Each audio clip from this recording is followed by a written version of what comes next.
നമസ്കാരം എല്ലാ സുഹൃത്തുക്കൾക്കും ഒരിക്കൽ കൂടി ഫുട്ബോൾ കിക്കുന്ന യൂട്യൂബ് ചാനലിലേക്ക് വീണ്ടും സ്വാഗതം. അപ്പോൾ ഗൈസ്, കേരള ബ്ലാസ്റ്റേഴ്സിനെ കുറിച്ചും ഇന്ത്യൻ സൂപ്പർ ലീഗിനെ കുറിച്ചുമുള്ള ഏറ്റവും പുതിയ അപ്ഡേറ്റുകളാണ് ഇന്നത്തെ വീഡിയോയിലൂടെ നമ്മൾ നോക്കാൻ പോകുന്നത്. വീഡിയോയിലേക്ക് കിടക്കുമ്പോൾ നിങ്ങൾ ഇതുവരെയായിട്ടും ചാനൽ സബ്സ്ക്രൈബ് ചെയ്യാതെയാണ് വീഡിയോ കണ്ടുകൊണ്ടിരിക്കുന്നതെങ്കിൽ ദയവായി സബ്സ്ക്രൈബ് ചെയ്ത് വീഡിയോ കാണാൻ ശ്രമിക്കുക. കേരള ബ്ലാസ്റ്റേഴ്സിൻ്റെ വിദേശ താരങ്ങളടക്കം ഇന്ത്യൻ താരങ്ങളെ ബ്ലാസ്റ്റേഴ്സിൻ്റെ 3 താരങ്ങളുടെ റീയുണൈറ്റഡ് തന്നെ നമുക്ക് ഈസ്റ്റ് ബംഗാൾ എഫ് കാണാൻ സാധിക്കുന്നുണ്ട്. ആദ്യം തന്നെ ഈ സീസണിൽ ജിക്സൺ സിംഗ് കേരള ബ്ലാസ്റ്റേഴ്സിൽ നിന്ന് ഈസ്റ്റ് ബംഗാൾ എഫ് സൈൻ ചെയ്തിട്ടുണ്ടായിരുന്നു. അതേപോലെ തന്നെ മുൻ കേരള ബ്ലാസ്റ്റേഴ്സിൻ്റെ ഗോൾ കീപ്പറായ പൃഷുഭൻ ഗില്ലും ഈസ്റ്റ് ബംഗാൾ എഫ് വേണ്ടിയാണ് ഗോൾ കീപ്പർ സ്ഥാനത്ത് നിലനിൽക്കുന്നത്.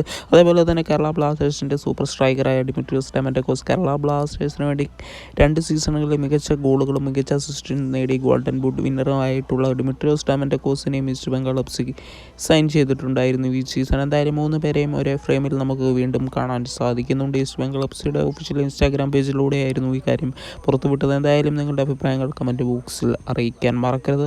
അപ്പോൾ ഗൈസ്, അടുത്ത അപ്ഡേറ്റിലേക്ക് തന്നെ കിടക്കാം. അടുത്ത അപ്ഡേറ്റ് നോക്കുകയാണെങ്കിൽ കേരള സൂപ്പർ ലീഗിൽ മലപ്പുറം എഫ് സിക്കായി അനസ് എടത്തൊടിക, അതേപോലെ തന്നെ ഫസ്ലു റഹ്മാൻ, മിഥുൻ വി എന്നീ താരങ്ങൾ സൈനിങ് നടത്തിയിരിക്കുകയാണ് മലപ്പുറം എഫ് സിയിൽ.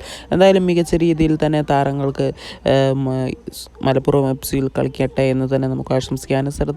തൊടുക കേരള ബ്ലാസ്റ്റേഴ്സിന് വേണ്ടി മുമ്പ് പന്ത് തട്ടിയിട്ടുള്ള താരമാണ്. അതേപോലെ തന്നെ ഇന്ത്യൻ ഫുട്ബോളിൻ്റെ ഡിഫൻഡർ സ്ഥാനത്ത് മികച്ച പ്രകടനം കാഴ്ചവെച്ച താരമാണ് ഇപ്പോൾ മലപ്പുറം എഫ് സിക്ക് വേണ്ടി പന്ത് തട്ടാൻ പോകുന്നത്. എന്തായാലും അടുത്ത അപ്ഡേറ്റിലേക്ക് കിടക്കാം. കേരള ബ്ലാസ്റ്റേഴ്സിൻ്റെ വെട്ടിക്കെട്ട് സൈനിങ് തന്നെ ഉടനടി നടക്കുമെന്നാണ് നമുക്കറിയാൻ സാധിച്ചിരിക്കുന്നത്. കേരള ബ്ലാസ്റ്റേഴ്സ് എന്തായാലും ഒരു വിദേശ സൈനിങ് എന്തായാലും പ്രഖ്യാപിക്കുമെന്ന് ഏകദേശം ഉറപ്പായിട്ടുണ്ട്. ഏതാനും ദിവസങ്ങൾക്കകം തന്നെ ഈ സൈനിങ് പ്രഖ്യാപിച്ച് ഡുറൻ കപ്പിൽ താരത്തിനെ ജോയിൻ ചെയ്യിപ്പിക്കുമെന്ന് തന്നെയാണ് നമുക്കറിയാൻ സാധിച്ചത്. എന്തായാലും ബ്ലാസ്റ്റേഴ്സ് ഏത് വിദേശ താരത്തിനെയാണ് സൈൻ ചെയ്യിപ്പിക്കാൻ പോകുന്നതെന്ന് പല റൂമറുകൾ വരുന്നുണ്ടെങ്കിൽ പോലും കൺഫേം ന്യൂസ് അല്ല, അതുകൊണ്ട് കാത്തിരിക്കാം നമുക്ക്. അപ്പോൾ ഗൈസ്, വീഡിയോ നിർത്തുന്നു. Thank you.